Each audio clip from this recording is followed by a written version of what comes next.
Nampak gaya tuan-tuan dan puan-puan sekalian? Dalam ramai-ramai MP-MP dalam Kerajaan Perpaduan Madani pada ketika ini, Hassan Karim benar-benar rebel. Dia bukan sekadar mengkritik Datuk Seri Anwar. Dengan agung-agung pun dikritik. Kau jangan main-main. Kita intro dulu.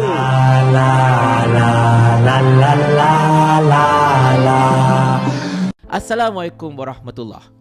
Titah diraja Yang di-Pertuan Agong ketika membuka sesi parlimen pada tahun ini memang mengundang begitu banyak sekali perbincangan, terutamanya berkaitan dengan titah agung agar tidak lagi berlaku permainan politiking. Sebaliknya tunggu sehingga PRU16 baru hendak berpolitiking dan sebagainya. Dan benda ini mengundang banyak reaksi lah sudah tentunya.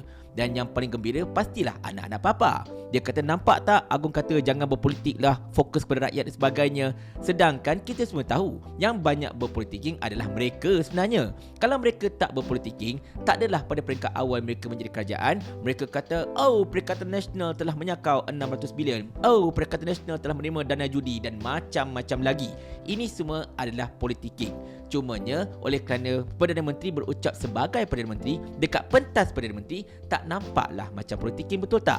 Dan yang terbaru, politiking daripada Kerajaan Perpaduan Madani ini oleh Menteri Pendidikan iaitu Fadlina Siddiq yang mengucapkan tahniah kepada atlet-atlet negara untuk kejohanan sekolah dekat Perth. Dia buat dia punya poster jata negara bersebelahan dengan bendera PKR. Dekat bawah tu siap kata Fadlina Siddiq, Menteri Pendidikan, Ketua Wanita Keadilan. Dah, itu bukan politiking ke namanya? Tetapi datang Hassan Karim, ahli Parlimen Pasir Gudang yang kita memang tahu merupakan seorang yang sangat-sangat rebel dalam Kerajaan Perpaduan Madani ini dan juga merupakan seseorang yang memang saya katakan sangat berpegang teguh kepada prinsip reformasi, di mana Hassan Karim telah menegur Yang di-Pertuan Agong mengatakan bahawa Agong telah cross the line. Kalau ikut terjemahan mudah bahasa Melayunya tuan-tuan sekalian, cross the line itu bermaksud Agong telah melampaui batas. Tapi nak kata melampaui batas terhadap Agong ni macam agak kurang ajar. Jadi kita katakan Hassan Karim telah mengatakan Agong telah melangkaui baris sempadan. Itulah ayat dia. Di mana kata Hassan Karim, apa sahaja benda yang ada dekat negara kita ini, termasuklah bab politik ke dan sebagainya, termasuklah bab kerajaan ini, hendaklah mengikut perlembagaan, bukannya mengikut selera dan juga pandangan serta sentimen peribadi. Di mana kita faham Agong dia memang tak nak layan benda-benda berkaitan tebuk atap dan sebagainya. Tetapi kita kena faham satu perkara. Tebuk atap ke, undi tidak percaya ke, nyatakan pungkatan suara ke apa-apa ke, ini semua adalah langkah-langkah yang dibenarkan oleh perlembagaan untuk menukar kerajaan ataupun menyatakan sokongan ataupun menarik kembali sokongan daripada seseorang. Ini biasa, memang ada dalam lunas demokrasi. Jadinya apa yang ditegur oleh Hassan Karim itu adalah betul dari satu segi, iaitu Agong tidak boleh bertitah atas perkara yang berada dalam perlembagaan, kerana Agong ini berada above perlembagaan. Agong di luar perlembagaan. Agong tak boleh bertitah untuk satu perkara yang berada dalam perlembagaan itu sendiri. Itu kata Hassan Karim. Dan secara peribadi tuan-tuan sekalian, saya memang agak bersetujulah dengan kata-kata Hassan. Bukan kerana saya nak tengok yang akan berlaku tebuk atap ke apa-apa ke, tetapi daripada segi perundangan dan juga perlembagaan, apa yang disebutkan oleh Hassan Karim itu adalah perkara yang betul.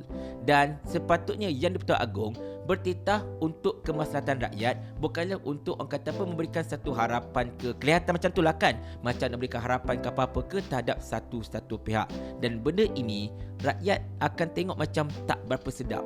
Sebab sekarang ini pun kita tengok ada segelintir lah yang mengatakan seolah-olahnya Agong ini menyebelahi Kerajaan Perpaduan. Tetapi bagi saya, Agong bertitah untuk semua. Cuma yelah, persepsi orang ni kadang-kadang kita susah nak ubah dan sebagainya kan. Apatah lagi bila titah-titah sedemikian boleh mendatangkan konotasi yang tidak begitu tepat.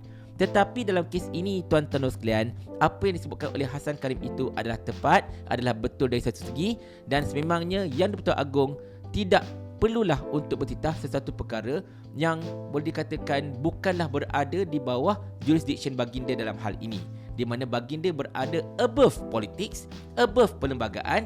Jadi Yang di-Pertuan Agong tidak betah untuk bertitah berkenaan dengan perkara yang sebenarnya memang telah ada dan dibenarkan oleh perlembagaan. Tetapi itulah dia tuan-tuan sekalian, yang paling penting sekarang ini, kita berbicara ini bukanlah untuk menentang ataupun membantah, apatah lagi derhaka kepada Yang di-Pertuan Agong. Cuma sekadar untuk mengulas apakah yang telah disebutkan oleh Hassan Karim itu. Sebab sekarang ini, macam mana kita tahu, kita memang tidak mahu melihat sama ada kerajaan ataupun pembangkang, asyik berpolitiking sana, berpolitiking sini, di saat rakyat sekarang ini semakin lama semakin mengalami kesukaran. Dan sekarang ini kerajaan telah pun menggazetkan pada minggu lepas, SST untuk logistik dan juga untuk perkhidmatan digital akan dikenakan. Tambahan cukai untuk kita tuan-tuan sekalian. Tambahan cukai bermaksud tambahan kos sara hidup. Tambahan kos sara hidup bermaksud harga akan menjadi makin mahal. Maka siapa yang kena hadap? Kita yang kena hadap. Jadi mungkin kita minta kepada kerajaan dan juga kepada Yang di-Pertuan Agong untuk melihat perkara ini dengan lebih serius agar rakyat tidak makin susah di bawah pentadbiran Kerajaan Perpaduan Madani ini. Tetapi kita hanya boleh berkata-kata seperti ini tuan-tuan sekalian. Kita hanya boleh memberikan cadangan. At the end of the day, kerajaan ini adalah kerajaan mereka. Mereka kan boleh buat sesuka hati mereka, termasuklah mengenakan cukai itu, cukai ini dan macam-macam lagi. Yelah, Seni Hamzan dah warning kita awal-awal kan? Kerajaan ni kerajaan kami. Jadi ikut suka kami lah. Paling kurang aku ada formula. Ni kau ada menteri berlambak-lambak ni, satu formula pun tak ada. Otak letak dekat mana? Saya ulah. Sampai Abang Jamil mampus.